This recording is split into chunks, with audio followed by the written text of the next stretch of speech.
Good morning, everyone. Here's part two of the April 14th AM update. Ukraine has deployed 550 mine specialists to clear recently liberated territories. So far, they have defused 54,000 explosive devices. Russia accused Swedish dock workers of putting themselves on par with the Nazis for refusing to unload Russian ships. Russia also said they would reposition nuclear weapons in the Baltic Sea if Finland and Sweden join NATO. They already have nuclear weapons in Kaliningrad, which is on the Baltic Sea. This is widely known. Unless they're trying to bolster their submarine nuclear capability in the Baltic Sea, which would be really dumb because that opens them up for attack from hunter-killer or attack submarine forces. Or perhaps just Putin is full of shit. It makes no sense to add to the Baltic Sea nuclear arsenal, but I mean, calling people Nazis and nuclear weapons is all Russia has. German Chancellor Scholz said it was somewhat irritating, to put it politely, that Zelensky snubbed a request from the German president, Frank-Walter Steinmeier, to visit Kyiv with the other presidents.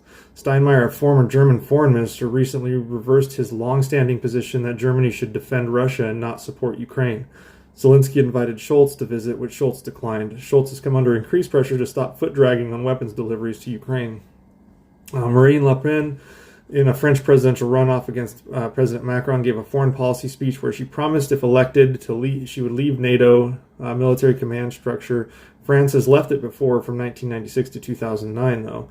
Le Pen also called for strategic rapprochement with Russia, stop cooperation with Germany, and oppose U.S. aggressiveness towards China. Treasury Secretary Yellen has urged China to practice what it preaches in sovereignty and territorial integrity by supporting Ukraine now when it counts.